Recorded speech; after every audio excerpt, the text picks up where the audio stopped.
Okay, how is everybody doing today? I hope you're all doing great. I got another episode of Hacker News.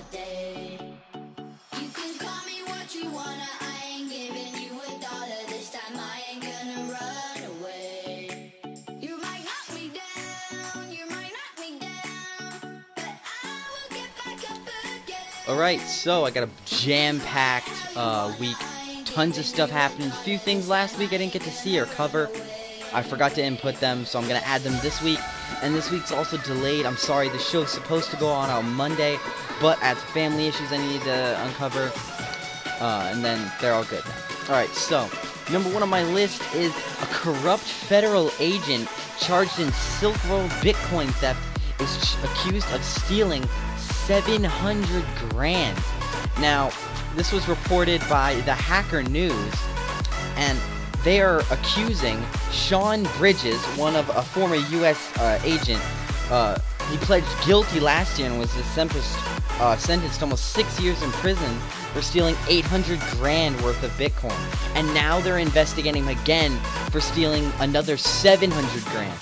Now, there's not much data on how this, he actually ended up stealing all of this, but he was also a DEA agent, 46-year-old, and there isn't really much on it of how he's done this, but he was also then proven to also have stolen $820,000 in Bitcoin. So he has stolen a lot of money in Bitcoin, okay? And it's just insane how no one ever really found out about this before. Another next on the list is an Android hacking group is making over $500,000 per day. This is not a scam. Dubbed Hammer is now the kings of the mobile hacking industry. They are now managing to steal $500,000 a day, sheerly from Bitcoin mining. They are using your phone as a Bitcoin miner. They're sneaking their Trojan into apps, games, porn, into victims' phones. And those of you that don't use dollars, well, I know a lot of you are UK, that's about 375,000 euro a day. Those of you guys that don't know. And that's just insane. And that, if you add that up, that's over $15 million a month. And how it works is the apps and their traffic is affected from their bills and their network providers. And Hammer's almost impossible to uninstall because you can't find it. You don't really have root privileges. You'd have to go through your computer and look for it. But what it does is it tags onto your network traffic and all of that, skyrockets your bills, and also uses the Bitcoin mining software they're putting on your phone. Quite ingenious. So you gotta give them props. And next on our list today is a global terrorism database is leaked online, reveals 2.2 million suspected terrorists. That's absolutely insane. I don't believe that I know, I can't, it's insane that that's even a thing. The fact that 2.2 million terrorists were leaked.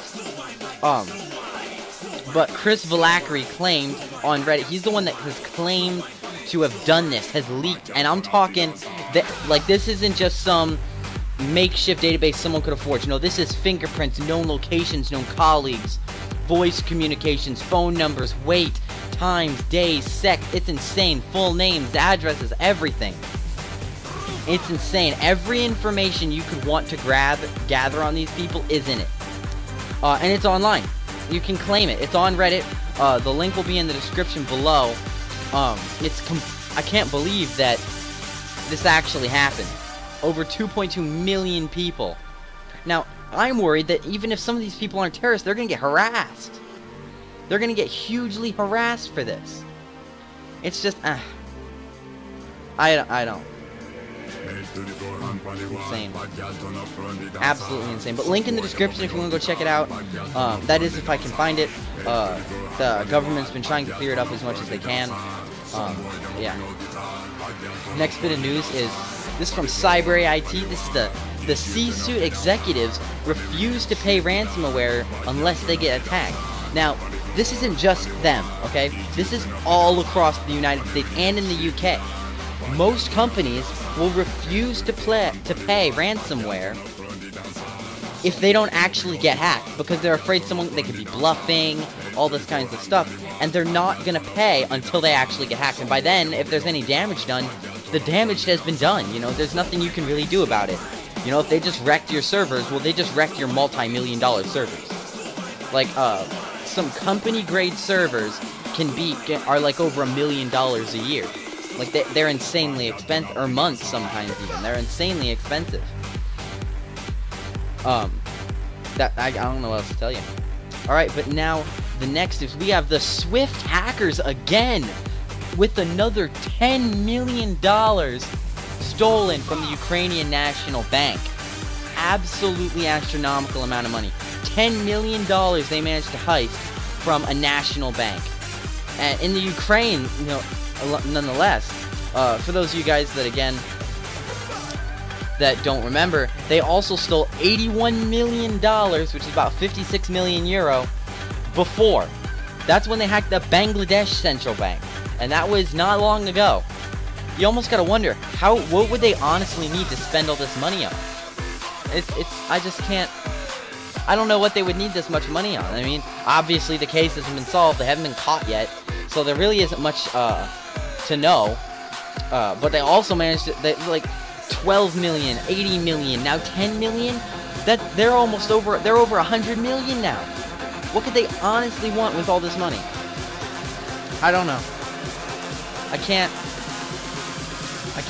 honestly believe or think what they honestly need all this money for. It's astronomical. Quick side note, this isn't much news, but I know a lot of you out there don't really know about hacking, maybe watching this video. DDoS, best practices and techniques, link in the description. Head over to Cyber IT, you'll learn all about it over there. And another thing, if you're a journalist and you write about hacker news, you better watch out, because there is a phishing scam out for you. And it's called the Broken Phishing Scam. My bad, I can't speak today. My God. But it's called the Broken Phishing Scam. And basically, what it is where a newsletter writer, journalist, will normally write for their newsletter, and then they would get an email from a large corporation, a framed large corporation. They didn't read the full URL, and there was a period at the end. And they didn't notice that, or a dot, whatever you would like to call it, and they did not notice that there was this in the email, so they didn't read it, who the email came from. And they clicked the email, and they clicked the link to go to the website, and the website was a hacked link, and it instantly put a keylogger onto their web browser, so when they went to log in to write their newsletter, their accounts were stolen. And then they couldn't write their newsletters anymore because they didn't know how to get their accounts back. The companies probably wouldn't believe them if they were writing the newsletters for, because they have a ton of newsletter writers. And now that they had this, they could actually see all of the in-depth things. And if these new journalists were, you know, doing this for money or had in on it or insider information, that's what this was all about. Exposing journalists. And, well, I know this is going to sound insane, but guess what? They weren't exposed because they did everything legitimately. Well, next on the list is another little side note, not really big. I should have covered these last two last week, but I didn't. I am apologizing for this right now. This is my fault, my bad. I didn't know about these. But a Windows 0 day was offered for sale on a crime forum at 90 grand and had sold a lot of copies. There's not really much else to say to that. I'm not going to link you guys to the forum or anything, but there you go. Mark Zuckerberg has been hacked by ourmine, and a lot of other huge CEOs of massive companies have been hacked by the group called ourmine. Oculus, the CEO of Oculus, their Twitter account was hacked.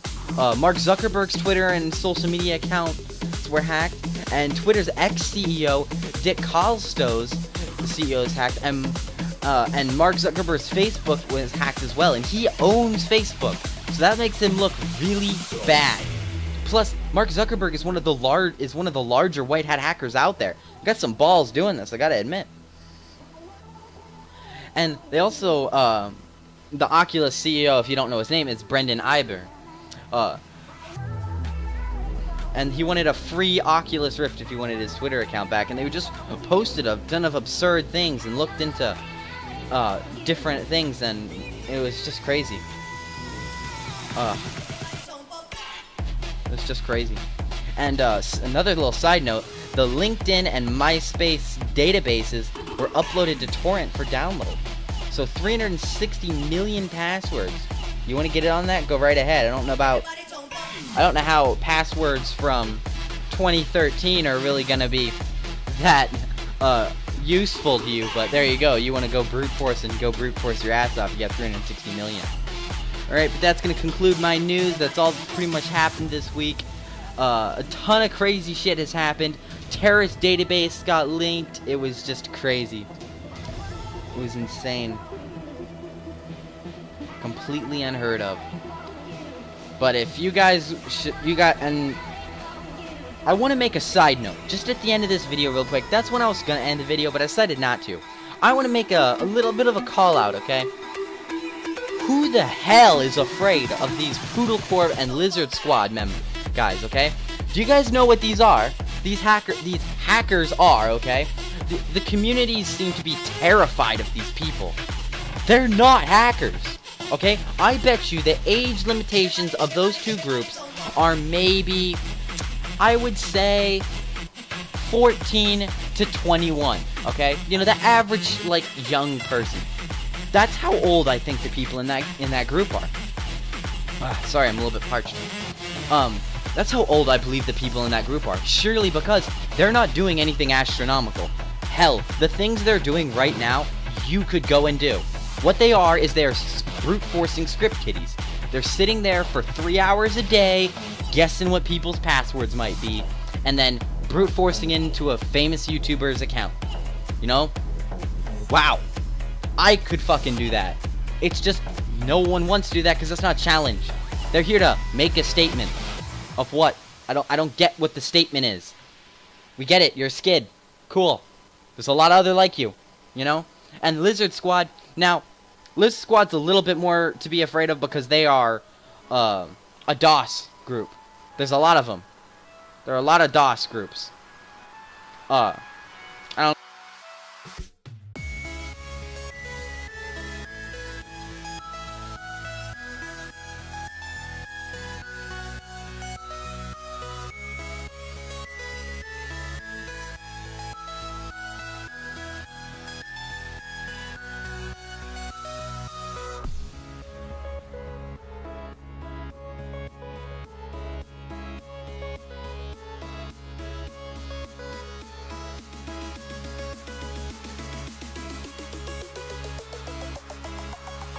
Know what else to say about them. There's a bunch of them.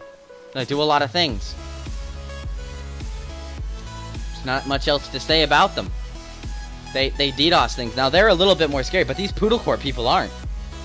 I would say Lizard Squad, if you're gonna be afraid of any of them, be afraid of them. Be afraid of fucking Swift, dude. They're out here hacking banks and shit. Like, you're afraid of these guys. What the hell's the matter with you? Anyway, I just wanted to make a... Like, ourmine and these guys should have, like, a 1v1 in a back alley. I'd watch that. I'd pay to see that. Ourmine versus Poodle Corp. That'd be pretty fun. See, that's why I'm saying ourmine's not doing anything better. They're no better than them. I'm just not going to cover them because I don't want to help them. This is all I'm ever going to say about them. Ever. There you go. Alright, well, I hope you guys have a great day. This is the Hacker News. Glad you all keeping up. Peace, guys. Have a safe night.